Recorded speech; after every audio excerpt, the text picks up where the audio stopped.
Let's talk about trends and fads in the marketplace and whether or not it's a good idea to go after these trends and fads, or if it's a better idea to stick with evergreen content. And yeah, let's just talk about it. So I wrote out my whole entire script about trends, and then I realized I was more so talking about fads than trends. So I think it's important that we kind of talk about what the difference is between these two words. So a trend is something that's more like long lasting. Something can trend up and then it might trend down, but it will be more consistent over a longer period of time. Whereas a fad is going to have like a very sharp incline and just like a blip, and then it's going to drop off. Trends and fads, for that matter, can be really appealing to go after in the marketplace on Zazzle in terms of designing for trends. And it can be a really quick way to make sales if your timing is right and your designs are on point. However, there are some pitfalls that we definitely want to consider when deciding if we want to go after a trend or not. So one of the things that makes trends so appealing is the fact that they climb so quickly in popularity. And the flip side of that coin is that they also decline quite quickly.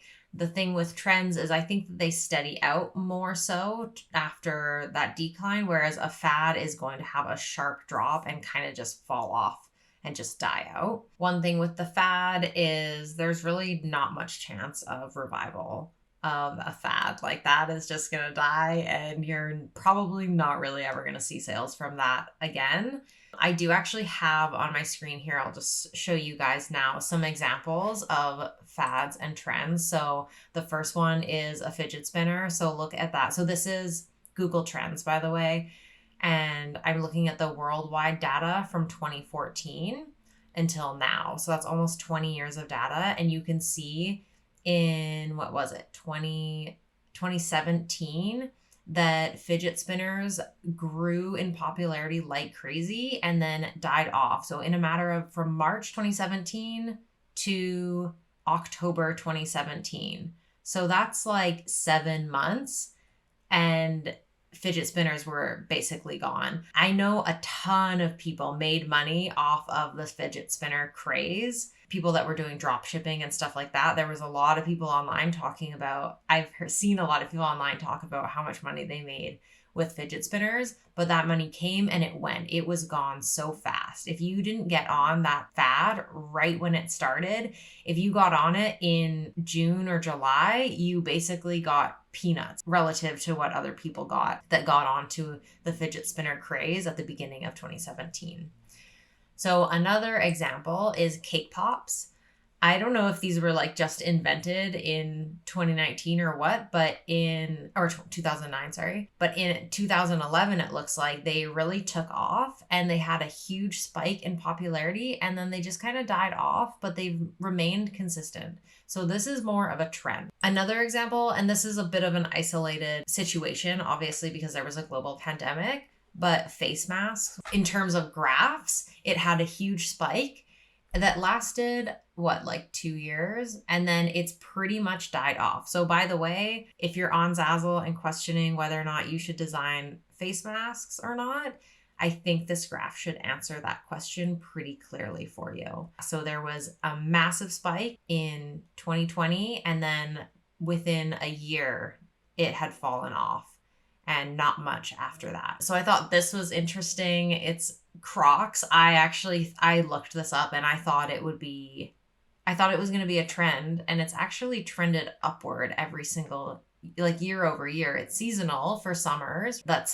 These bumps are the summers, but I'm actually surprised that they have trended upwards every year over year for the last 4 or 5 years now. So that's interesting to see.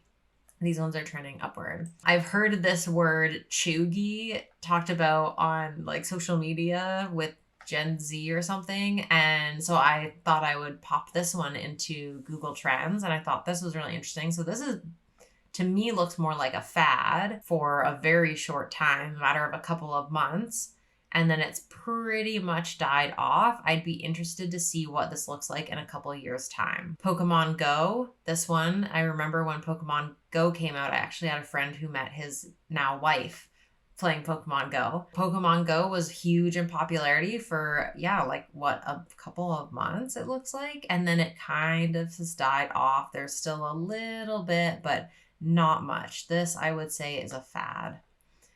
So those are my examples of trends and fads. So if you have an idea for a design concept that you want to go after, I highly recommend looking at Google Trends.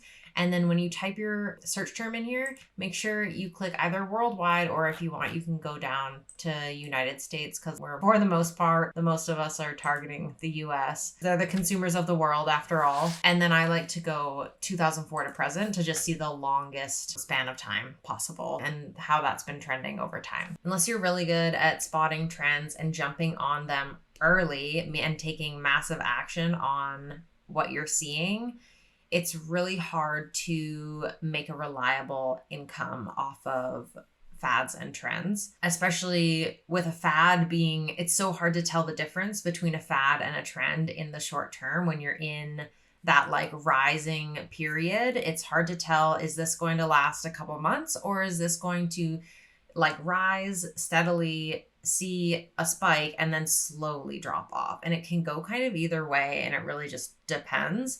And it's hard to predict a lot of the time. Unless you're really good at spotting those and jumping on it every single time that you notice a trend that you're seeing pick up, it's hard to build your catalog of like consistently selling products by doing that, because there's going to be so many products that'll see a huge spike in traffic and sales and then die off, and then another product and die off.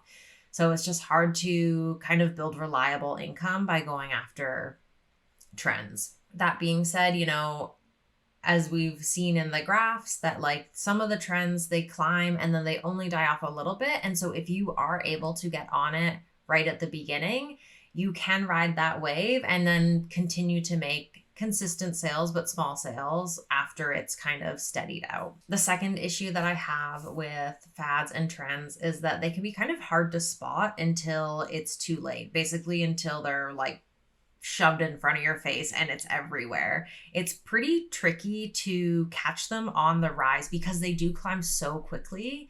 And then once they're at that peak level, everybody's already got their designs out. That being said, don't hesitate. If you see a trend, if you see something that you think is trending, jump on it. Like take action and take massive action. And what I mean by massive action is don't do one design on one product. I mean, get a bunch of designs on a bunch of products and make sure your keywords are optimized. Make sure, if you're doing it for Zazzle, which I assume you are, make sure you do your mock-up photos. That's going to give your products a boost in the marketplace, your listings, right? My third kind of issue with trends is just the competitiveness. And so if you aren't good at spotting trends early on and you're kind of a little bit late to the game, you're really going to struggle to make sales because it gets super competitive really quickly. I tried to look for this trend on Google Trends, but I think the term is just too generic. But in, I want to say like 2015 or something, llamas were everywhere. I remember hearing about somebody who had a llama design, like just happened to have a llama design on one of the print-on-demand platforms already when that trend took off, and their design just blew up, like so many sales. But now if you look up llama on Zazzle, there's almost 90,000 search results coming up. So that term, that trend took off and everybody jumped on it. So they do get really, really competitive really quick. And obviously this one trended years ago, so it's had a long time to accumulate that many products, but it's just an example. Those are kind of the negatives of designing for trends. The fall off of sales and popularity can be really steep. It can be really difficult to spot a trend, especially early on. And then if you don't spot it early enough, it's going to be hugely competitive and you're probably not going to make a lot of sales. So those are kind of the negatives, but what are some ways to kind of avoid that, or things we can do to kind of work with those pitfalls. So the first thing is always be keeping your eyes open for trends. So one of the ways that I like to do this, and I think I've mentioned this in a previous video as well, is notice what people are wearing, what people are talking about, people's hobbies. If you happen to notice that like 2 or 3 people that are in your network but maybe aren't connected in any way, they're talking about a new hobby or a new thing that they like, or they both are wearing, you know, something similar, like they both wore a similar patterned thing or something like that, like something where 2 people in your life, 2 or more people in your life have some connection to each other in terms of like design, I guess. Somehow you can relate it back to design and Zazzle. That could be a trend. For example, my parents have a new hobby. My partner's aunt also has that hobby. And then there is a woman whose podcast I listen to, and she has that hobby. And this is all new within the last 1 to 2 years. So I have deduced that this is a trend, that an upcoming trend, and I have created a bunch of designs for it on Zazzle, and they're actually selling quite well. So this is an example of spotting a trend in real life. I've made that connection. There's 3 different kind of people, like there's 4 people, but 2 of them are my parents, so they count as one, that are all sharing this interest. So I've kind of come to the conclusion that this interest is on the rise in terms of popularity, and I've made some designs to jump on that. Another place to look is in media.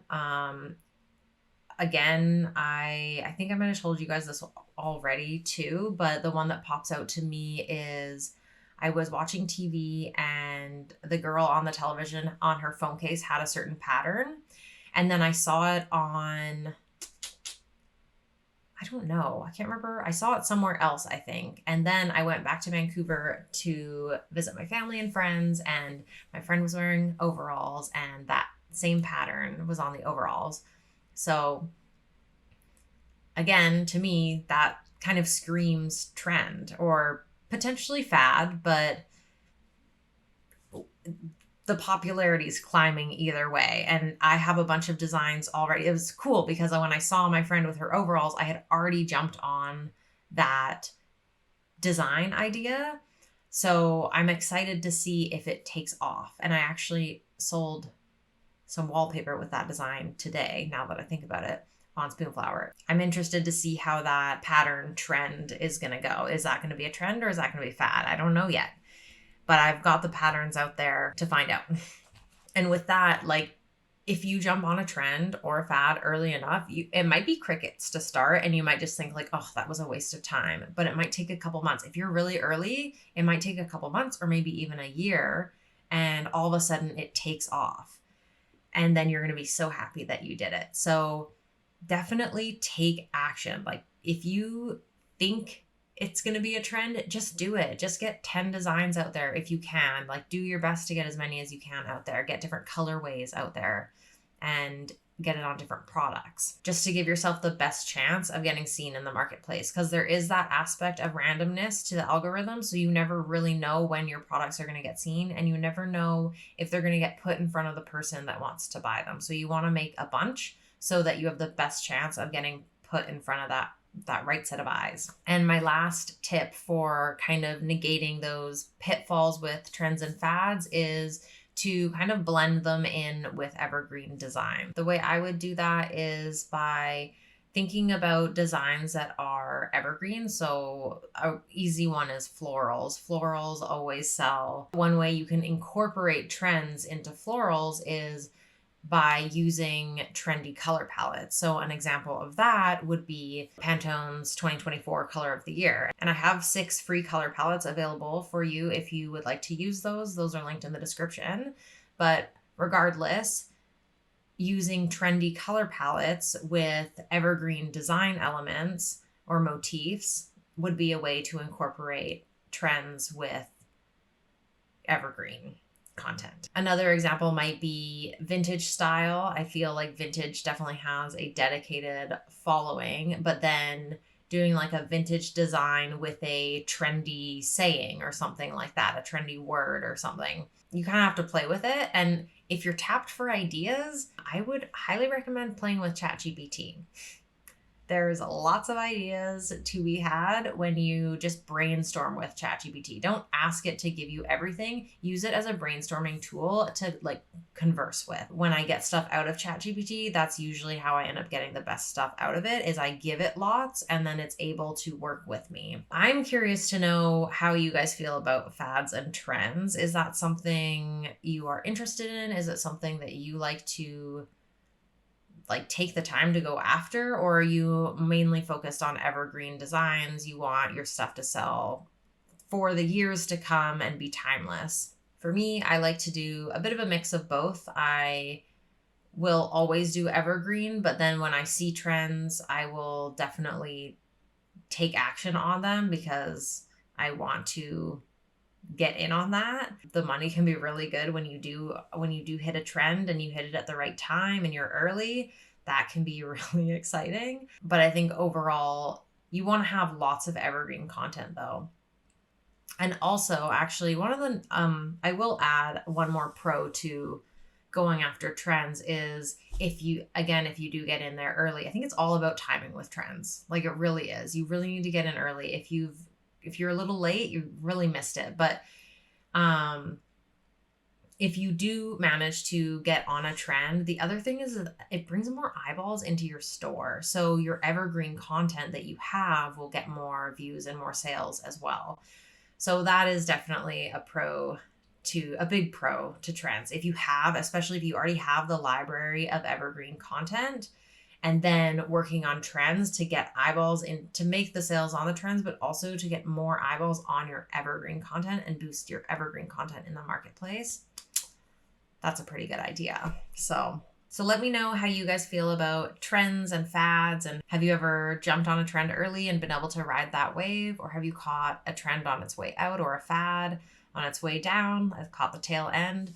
Let me know in the comments. I'd love to hear from you. And if you enjoyed this video, be sure to like and subscribe for more Zazzle tips. Bye.